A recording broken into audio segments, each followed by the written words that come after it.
नमस्कार, आप देख रहे हैं विमर्श न्यूज। मैं हूं आकाश आपके साथ। बिहार में बढ़ रहे अपराध को लेकर विमर्श न्यूज द्वारा अपराध की समीक्षा की एक रिपोर्ट है। पुलिस ने कहा है कि सरकार अपराधियों की जमा की गई धनराशि को जब्त कर लेगी।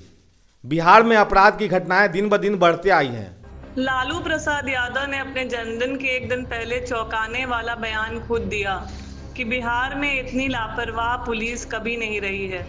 लालू प्रसाद ने मंगलवार को कहा कि एनडीए शासनकाल में आधिकारिक आंकड़ों के अनुसार 65,000 से अधिक हत्याएं हुई हैं। लग रहा है कि बालू माफिया के कुछ प्रतिनिधि शासक दल और सरकार में घुसकर संरक्षण पाने लगे हैं। बालू माफिया के द्वारा जमा भारी धनराशि को सरकार के खजाने में जमा करवाने का निर्देश बस खबर रह गई है। अपराध के ग्राफ बढ़ रहे हैं। अपराध के ग्राफ के आंकड़े देने की जगह वीडियो में समस्या के प्रभाव की पहचान करेगा। पूरी खबर पर ध्यान दीजिए। बुधवार को पटना के पाटलिपुत्र क्षेत्र में 2 लोगों को गोली मारी गई और एक की मौत की खबर दोपहर तक आ गई थी। यह देर रात की घटना है और यह पाटलिपुत्र के इलाके की घटना है। पटना में लगातार तीसरे दिन गोलीबारी और हत्या हुई। एक दिन पहले डबल मर्डर की एक नहीं 2 घटनाएं हुई थी। पटना में अपराधियों ने दिन दहाड़े मां, बेटी और पिता को गोली मार दी थी, जिसमें मां और बेटी दोनों की मौत हो गई थी। मंगलवार को पटना के विक्रम थाना क्षेत्र में 2 युवकों की हत्या की खबर आई। घटनास्थल विक्रम थाना क्षेत्र के मझौली सिंघारा रोड से आई। पुलिस को अपाचे मोटरसाइकिल और गोलियों के 8 खोखे मिले हैं। बुधवार को ही समस्तीपुर के सिंघिया थाना क्षेत्र में एक बच्ची को मारकर नदी किनारे दफन कर दिया गया। भले ही तेजस्वी यादव ने अपराधों के तारीखवार लिस्ट को फिर से जारी नहीं किया है, उन्होंने भी मंगलवार को ट्वीट करके पटना के हत्याकांड की खबर ली है। 11 जून यानी बुधवार की सुबह ही औरंगाबाद के ओबरा थाने के बाबनदीहा पंचायत के पूर्व मुखिया की हत्या की खबर आई है। खबर लिखने के एक दिन पहले मंगलवार को गोपालगंज जिले में 8 साल के बच्चे के अपहरण के बाद हत्या कर दी गई। देखते रहिए पूरा वीडियो और इसे शेयर भी अवश्य कीजिए। उत्तर प्रदेश से पुलिस ने पति राजा रघुवंशी की हत्या मामले में संदिग्ध उनकी पत्नी सोनम को गिरफ्तार करके मेघालय पुलिस को सौंप दिया। मेघालय पुलिस ने उसे सड़क मार्ग से पटना फुलवारी शरीफ थाना लाया। बुधवार की खबर है कि पटना में ही फुलवारी शरीफ थाना में सोनम से पूछताछ हो रही है। राजा रघुवंशी और सोनम मेघालय घूमने गए थे, फिर रघुवंशी की लाश मिली थी।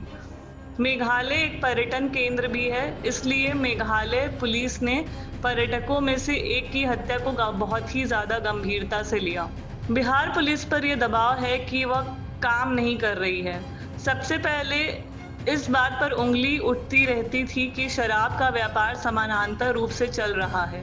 धीरे धीरे विपक्षियों ने यह मान लिया है कि शराब आसानी से उपलब्ध हो जाती है और यह भी माना जाने लगा है कि पुलिस शराब के व्यवसाय को परोक्ष रूप से संचालित कर रही है।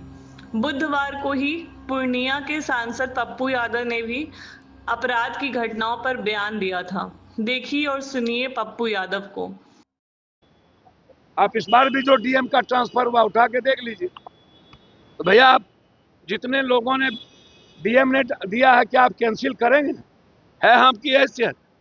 और मैं कुंदन कृष्णन जी से पूछना चाहूँगा, कुंदन कृष्णन जी भोपाल में एक विधायक पूरा जमीन कब्जा कर लिए और बीजेपी से पूछना चाहेंगे और जदयू से अपराध की बात करते हैं, आपको जाति जदयू के प्रवक्ता को आपको जाति आधारित अपराध क्यों नहीं नजर आता, अपराधी नजर क्यों नहीं आता?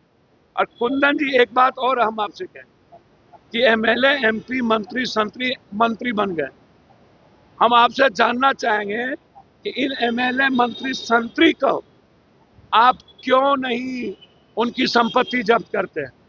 बालू माफिया मंत्री बन गए सासाराम में, और जो गोली चली औरत मारा गया दिल्ली में, वो यहाँ आए तिहाड़ से तो मंत्री बन गए। तो अपराध को किसका बाप का दिन है रोकने का? ना समाज चाहता है, ना नेता चाहता है ना दल चाहता है। अब चुनाव आता है तो राजनीति करते हैं। दोनों आदमी तो साथे थे ना कुछ दिन पहले, तब अपराध नजर नहीं आया। और मंच पर रखिएगा सारे अपराधी को, गणेश परिक्रमा करिएगा अपराधियों का, और अपराधियों को टिकट दीजिएगा माफियाओं को, तो अपराध कहां से रुकेगा? अपराध अभिप्राय हो गया है बिहार। बगैर अपराध के, बगैर माफिया के बिहार की राजनीति चल ही नहीं सकती, और कोई दल चल ही नहीं सकता, कोई जात चल ही नहीं सकता। सब जात अपने अपराधी को आका मानती है और उसी की अगरबत्ती दिखाती है। इसलिए अपराध, बलात्कार, भ्रष्टाचार ये इस देश में मुद्दा ही नहीं है, खासतौर पर बिहार में तो एकदम मुद्दा नहीं। नरसंहार हुआ, क्यों नहीं गया बक्सर? चौसा में मारा गया, क्यों नहीं गया? मुजफ्फरपुर में पुलिस के द्वारा जुर्म हुए, क्यों नहीं गए? छपरा में जुर्म हुआ, क्यों नहीं गए? गोपालगंज में एक बच्ची के साथ बलात्कार करके मार दिया गया, क्यों नहीं गए? आप अपराध की बात भी करते हैं, घर से निकलते भी नहीं। पटना में आज भी कल गोली चली, एक लोग मर गए, एक लोग हॉस्पिटल। अभी विक्रम में जा रहा हूँ, फिर मैं सिटी जाऊंगा। जो बात कुंदन कृष्णन जी कह रहे हैं, हम ऐसा कर रहे हैं अवेयरनेस की बात, हम भैया सारा राइफल लाइसेंस तो आप जमीन, बालू, शराब माफिया को ही दिए हैं। और जब डीएम चलता है तो लाखों लाख रुपया लेके लाइसेंस देके जाता है।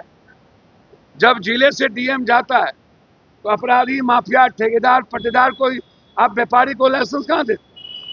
आम आदमी को लाइसेंस कहाँ देते? जो जितना पैसा देगा उतना राइफल ले लेगा। इसमें आश्चर्यजनक बात यह है कि पप्पू राजनीति में अपराधियों के प्रवेश के खिलाफ बोल रहे हैं। पप्पू यादव का खुद राजनीति में बना होना इस बात की मिसाल है। वे अपराधी पृष्ठभूमि के आधार पर ही राजनीति में स्थापित हुए। राजधानी और कुछ स्थानों के अपराध की जितनी खबरें आ रही हैं, उसकी वजह से बढ़ते अपराध की खबरों पर न ध्यान तो जा रहा है, परंतु अभी भी बहुत सारी हत्या और अपराध की घटनाएं चर्चा के बाहर हैं। एक फर्क पहले और आज में यह है कि आम लोग अपने जीवन के कार्यकलापों को लेकर रात दिन बाहर निकल रहे हैं। बहुत हद तक अपराध लोगों के दिमाग पर अभी तक इस रूप में नहीं चढ़ा है कि लोग शाम के बाद घर से निकलना बंद कर दें। यह अपराध के बढ़ने की, बिहार में अपराध क्षेत्र के बनने की आम बढ़ रही खबरों के मुकाबले अलग व्यवस्था है। अपराध बढ़ते जा रहे हैं, लोग उसकी वजह से प्रभावित होने के लिए तैयार नहीं हैं। मुंबई जैसे महानगर में वर्षों तक अपराध का अंडरवर्ल्ड एक तरफ से और आम शांत जनजीवन दोनों समानांतर चलता था, लेकिन बिहार में जिस तरह हत्याएं हो रही हैं और जिस तरह एक्सीडेंट में मौत हो रही है, उस वजह से यह कहना उचित है कि यहाँ की पुलिस लगातार लापरवाह होती जा रही है।